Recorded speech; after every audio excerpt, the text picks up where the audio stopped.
На самата најава на утринската програма Деница утрово најавив дека денеска ќе разговараме повеќе за стендап комедијата. По тој повод мој денешен соговорник е човекот со кого прв пат разговарам вака пред камери, инаку досега милион пати имаме разговарано за театарот, но без камери. Мој соговорник денеска е Марен Ѓурѓевски. Здраво Билјана, здраво до сите гледачи на Мега телевизија. Ти благодарам на поканата. Мислам дека ќе имаме прекрасни минути поминати. Благодарам што си дел од денешното издание на Деница. Тоа што остана на време. Па добро, ова е утринска програма во 9 часот, пак сепак не е толку рано. Сега, оно прво што... Ние некако на некој начин актерите сме научени да живееме некако навечер, да речам, така сме темпирани. Работното време ни е и наутро за утринските проби, но сепак најактивни, најопрезни, најсвесни, најемотивни, инспиративни сме навечер секако. Моментално си вработен во Битолскиот народен театар. Моментално се најдавам дека ќе продолжи тоа. Да се надеваме. Таа практика. Па, како стигна од техничко училиште средно во театар? Јас не знам точно. Мајка ми, татко ми нема никаква поврзаност со театар и мојата фамилија никако не била поврзана со театар, но уште од средно образование имав потреба некако да се изразам на некаков поинаков начин. Техничкото образование некако е формално образование, униформирано образование, но на некој начин пак во животот те учи на некакви други навики, на некаква дисциплина пред се, одговорност према работите. И некако забегав уште во прва година средно, прочитав некаква работилница за театар во Младински културен центар тогашен. Ден денес постои исто, ги поздравувам сите, ден денес се мои добри пријатели. И ден денес имаме некакви соработки. Тогаш на 14-15 години бев присутен на театарски работилници, па потоа продолжи во тогаш на Солзе и смеја, поставувавме драмски текстови, Горан Стефановски, Чехов, како деца исто не знаевме што, но сепак пробавме да истражуваме некако и пробавме тоа што го чувствувавме внатре да го претвориме во некаква театарска форма. Патувавме исто, одевме на аматерски фестивали, се запознававме, сонувавме, мечтаевме за театар, а подоцна дојде и факултетот за драмски уметности во Скопје. Да речам, таа желба и таа страст некако се претвори во тоа образование. Како беше запишувањето?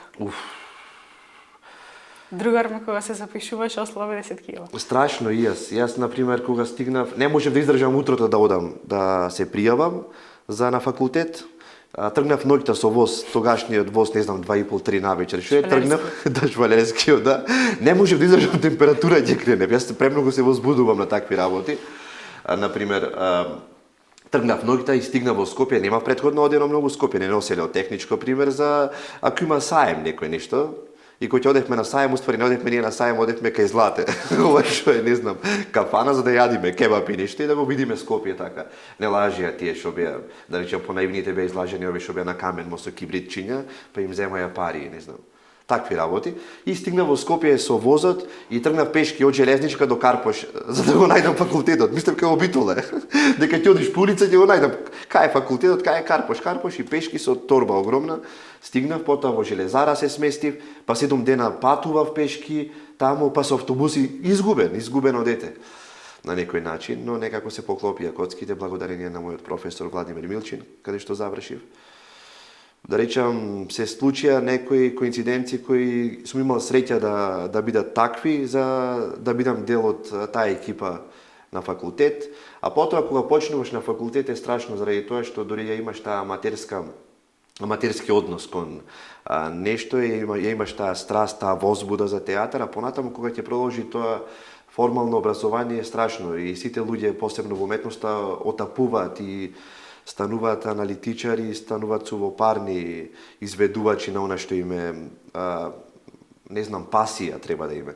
И пробувам тоа да гледам животот во театарот и воопшто изведувачката дејност и она што го работам, да не ми стане работа и да не ми стане некаква рутина. Тоа е најопасното, тоа е мртвилото за уметникот. Ако тргнеме на тоа дека во уметноста мора да има постојано експериментирање и наоѓање нови начини на изразување за да се одржи тој баланс на живот.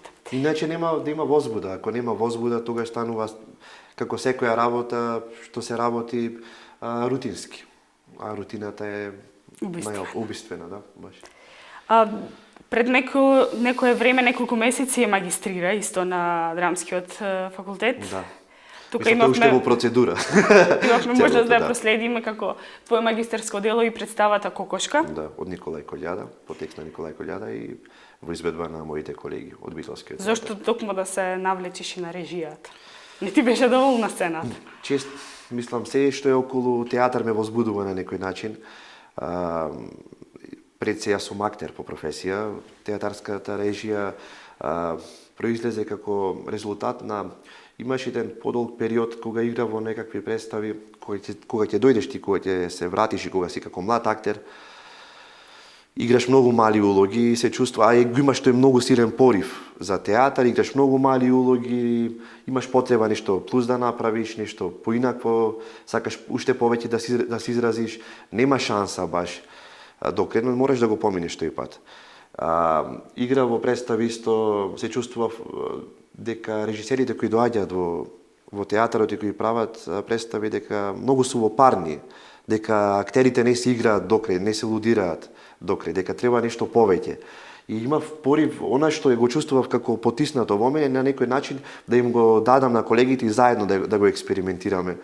И пред се заради тоа, за да се чувствува актерот жив на сцената, не од тоа дека јас сега ќе пробувам да се правам режисер или не знам, туку на некој начин да им ја дадам таа слобода.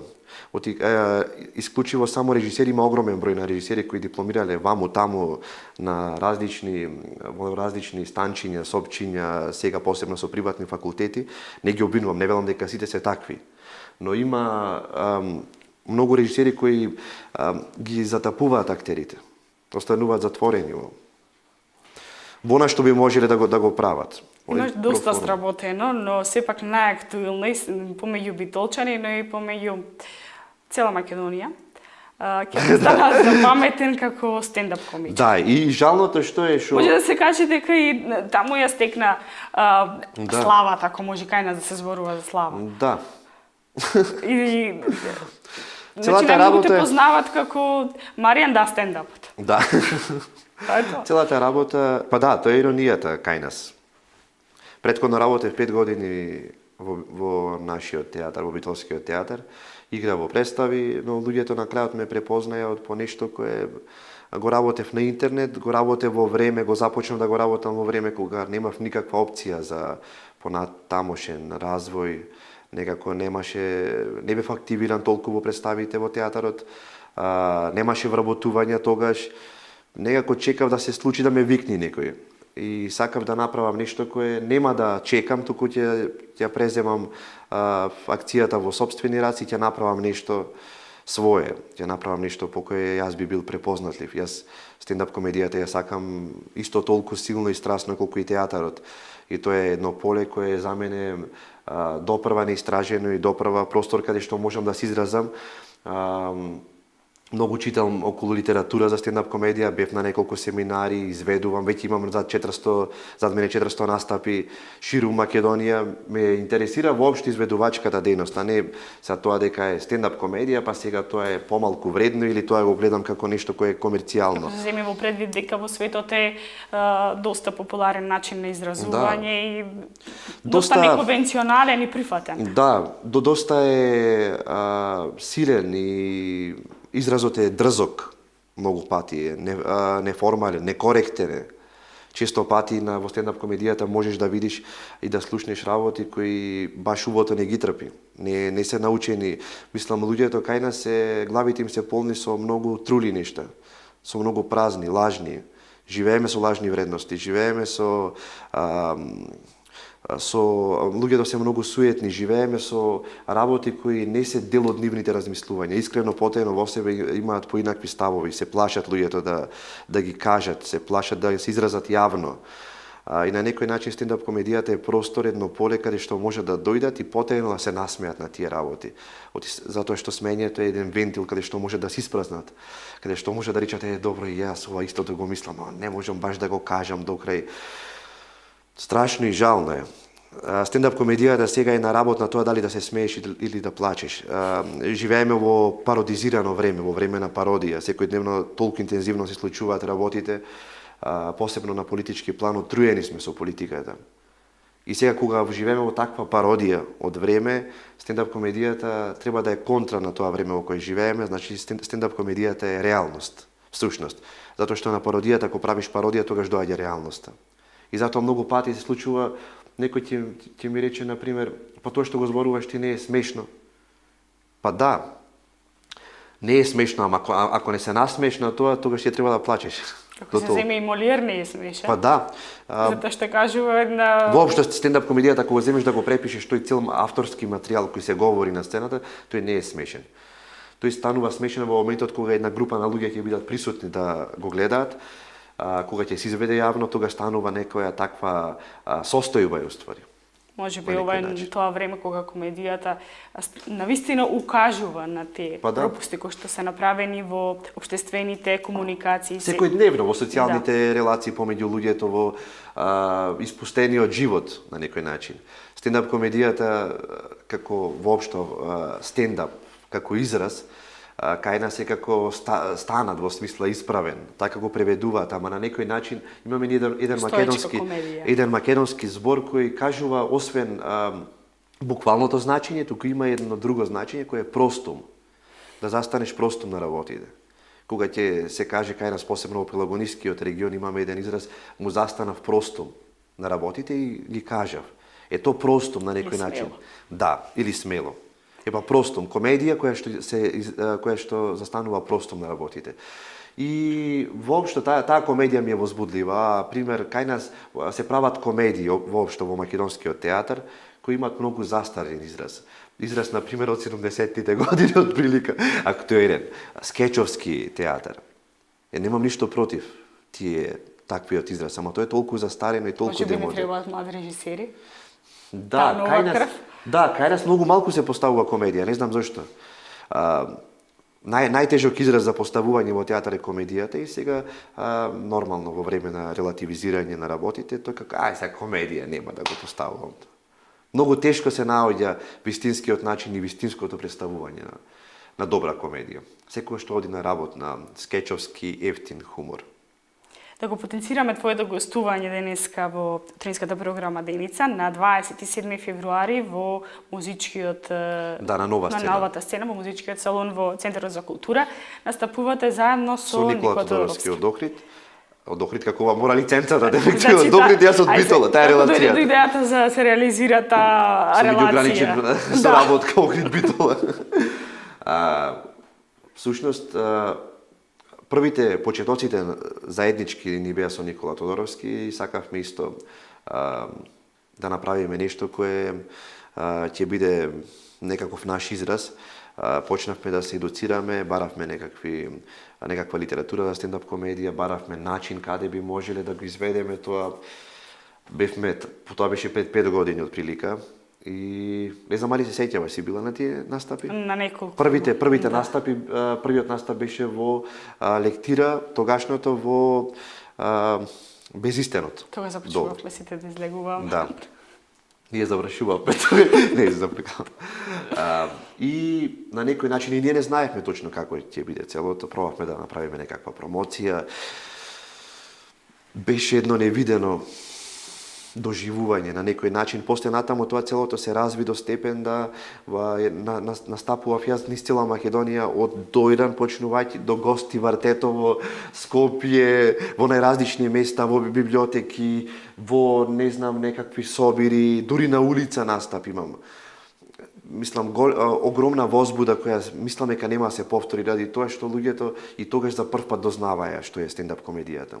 Се едуцира и самата публика се едуцираше. Сега денес доаѓаат некои луѓе кои за прв пат во животот гледаат нешто такво, се чувствуваат на некој начин како да им се губи невидноста околу таквите работи. Например, стигнувам во Кавадарци, пример. За прв пат се случува во Кавадарци стендап комедија. Луѓето дошле 2 сати претходно. Одам 2 сати претходно се наместам да ги видам луѓето. Слегувам од колата, местото е преполно со луѓе, со аплауз ме пречекуваат, викам луѓе, значи што е на водата. Многу силно и многу емотивно ги доживував тие работи. На некој начин навистина се поставија темелите такви. Колку што се можеа во тоа време, можеби сигурно поинаку од оваа перспектива би се гледале работите. Но гледав од секојаш да стендап комедијата да е директна, да е вистинска, да е искрена, да е сурова во изразот. На многу луѓе кажувам пак нема тоа да им се допадне, ќе речат ама чекај сега не е тоа баш пример баш такво какво што ние очекуваме, само да се смееме. Во смисла луѓето сакаат посебно во Македонија да не бидат исмеани, да не бидат ставени на тапет. Тоа е проблемот на некој начин и вашиот предизвик во работата со Никола, затоа што кога ги прегледував сега за разговорот кога се подготвував клиповите, ти ги смејуваш битолчани. Не само битолчани, значи луѓето ги доживуваат кај нас на пример дека само битолчани. Јас сум од Битола, морам да ги смеам тие луѓе кои ми се најблиски во мојата околина. Пред се самиот себе си се смејувам. Јас не излегувам од таа конотација од тие луѓе, не знам, од тој социјален контекст. Јас сум дел од нив. Јас пробувам пред се самиот да се ставам како дел и да увидиме на некој начин, да увидам што правиме и на некој начин кога се исмејуваме на тоа, на некој начин да го дистанцираме тоа малку од нас. Колку што можеме. Претходниот настан има многу малку всушност настапи ставено на интернет, во живо всушност. Претходниот настав во Центар за култура предизвика неверојатна заинтересираност. Не очекувавме. Ние, благодарение на Центар за култура кој застана широкоградо за овие десеттина настапи кои ги планираме во Центар за култура, многу заинтересирани, благодарение на управата на Центар за култура, застануваат зад нас да направиме десеттина настапи, кои ја баравме најмалата сала. На некој начин сакавме да направиме во Битола да има едно место кое еднаш или два пати месечно, три пати месечно би имало место во Битола каде би се изведувало стендап комедија. И сега ние првиот настан го најавуваме. Има заинтересираност пример од 500 луѓе да дојдат. А бери во музичкиот 70. 70 или 80. Ако направиме во голема сала, ќе има 100 луѓе само. Па ќе изгледа тоа празно, ќе нема атмосфера. И еве ги поканувам битолчани, претходниот пат многу луѓе исто не беа задоволни, не можеме да земеме карта, нема место, па се кај најдовте најмалата сала. Еве сега ги поканувам битолчани да си набават карта која е исто по символична сцена од 100 денари, значи не е картата дека ние сега правиме, не знам, заработувачка од 500 денари карта, луѓе дојдете па вип сега нешто глумиме. Сакам овие настани кои сега ги имаме овој настан, а во март имаме 3 или 4 настани. Да бидат да дојдат сите луѓе на некој начин да ја почувствуваат таа интимна атмосфера и да споделиме што ни се случува во реалноста и да се смееме на тоа, да се исмееме, да се забавуваме пред се. 27 во сабота во 21 часот во Центар за култура во Па сите гледачи се поканите. Сите гледачи се поканите, па поведете. Што е оно на што ќе се стави акцент? Вака од околу, малку значи, до сабота има време. Не знаеме што. Значи, сепак, оние материјали кои ги пишуваме секој дневно, на крајот правиме концепт пред самиот настап. Во зависност од тоа што актуелни работи се случуваат секој дневно. Не знаеме точно што доправа ќе се случи. Да речам, сепак, она што не обкружува, колку, како што кажав, се превратени односите во секојдневието, во наша денешница, колку сме испустени како луѓе, пак ќе речам, она што ни се случува секојдневно во медиумите, тоа е неисцрпна инспирација, заради тоа што секојдневно сме бомбардирани со разни работи. Бидејќи доста време се занимаваш со уметност, кога станува збори за театарската уметност, театарот е онај филтерот од каде се произведуваат најреволуционерните идеи, оние идеи кои што треба да ги направат оние главни и значајни промени во општественото обкружување.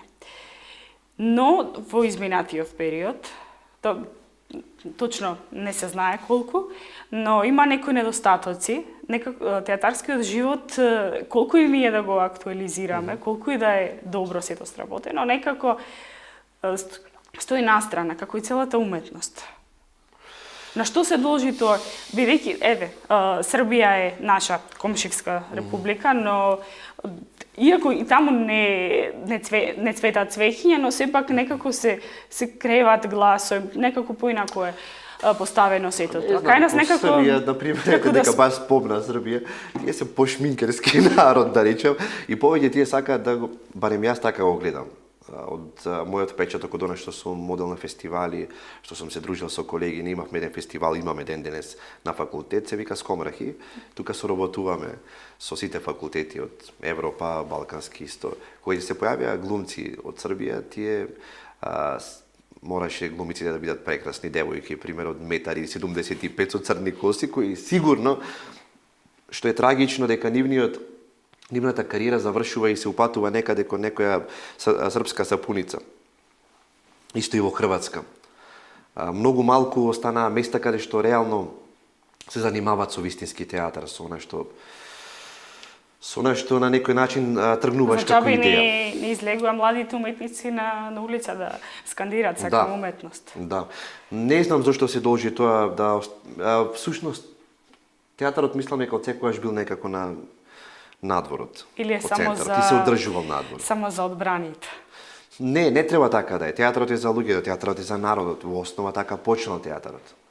И мислам дека единствена улога на театарот е да биде за обичните луѓе. Нашите театри во Македонија, поголемиот дел зборувам, не е за оние алтернативни театри, кои тие пред се треба да бидат за луѓето, се народни театри, за народот во основа. Треба да имат разнолик широк репертоар кој ќе допре до секој гледач.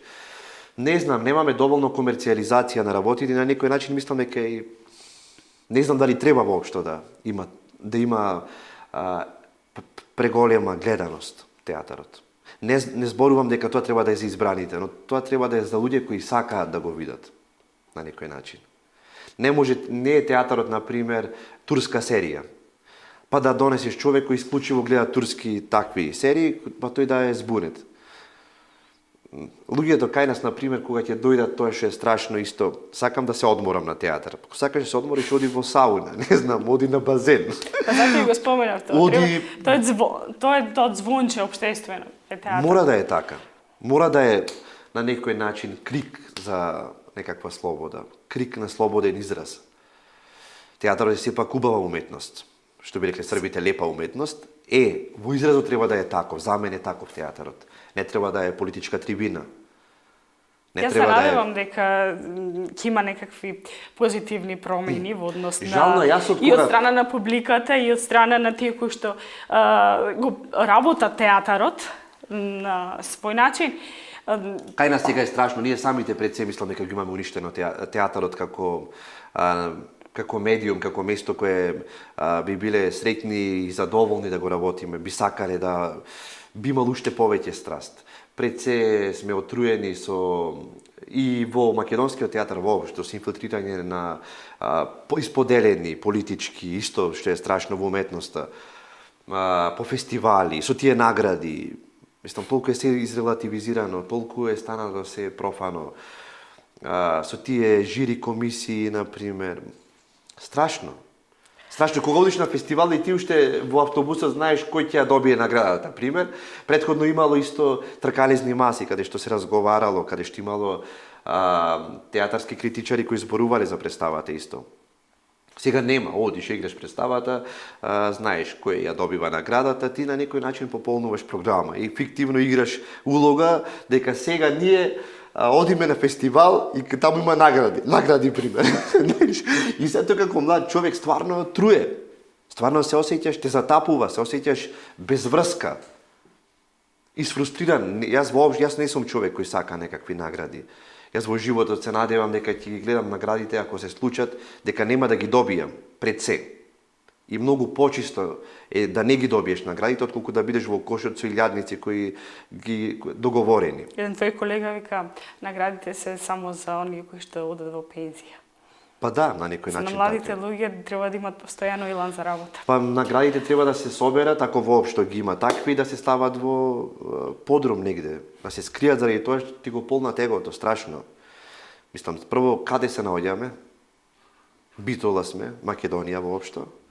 И сега јас да седам со урамена диплома, награда, како и да е признание некакво, дека јас сум постигнал нешто. То не е потврда за мојата работа. Од кој, каде, колку пати сум играл, како сум играл, што во мене тоа се... Никаква промена не се случува во мене, али битно е да го имам тоа признание. Страшно. Каква е комуникацијата со младата публика? Сега имаме, во последно време имаме многу млада публика. Дали ова што е со студенти, бесплатен влез или средношколци, не знам точно. Имаме, доаѓаат многу млади гледачи и тоа е многу интересно. Сваќаш дека уствари луѓето сакаат да дојдат. Сега може да те погледнат во представите последната ноќ, Метаморфози, да. Без паника, Без која паника, 60-та изведба веќе помина, 61-та изведба, Happy End исто, Антонија Клеопатра, други... Можеш да издвоиш некоја? Па не сите ми се драги на некој начин. Секојаш има Твоите собствен... колеги и публиката те испофали во последната ноќ. Последната ноќ ми е многу драга, исто, да, играме двајца таму со Сонја Михајлова, двајца актери во представата, ја работевме со Андреј Цветановски. Представа која излезе непретенциозно, спонтано, со многу емоции околу представата, многу... Се случуваат работите кои во театар кои не можеш да ги планираш. Не можеш сега да испланираш, ова е сега представа која ќе направиме таа за фестивала и таа за награди е, таа за потурнеи. Оваа представа е многу интимна, само двајца, на камерно поставена, публиката околу 50 на 60 луѓе вкупно, некако едно емотивно, интимно доживување. Ги поканувам сите гледачи кои што во моментов се заинтересирани за театар да ја погледат оваа представа. Метаморфози, Happy End, Без паника, Антонија Клеопатра. Попусто ние вака ќе разговараме, ќе прикажуваме. Па театарот единствено можеме само да го доживуваме. Сите разговори можеме само да теоретизираме или да го релативизираме. Маријана, ти благодарам многу за твоето гостување во утринската програма Деница. Се надевам дека понатаму ќе разговараме токму на оваа тема во малку по-просперитетни услови. Ти благодарам. И уште едно да ги поканиме гледачите, значи на 27 февруари во 21 часот на новата сцена во Центарот за култура стендап комедија со Марен Ѓоргиевски и Никола Тодоровски. Почитувани, ние одиме понатаму со утринската програма.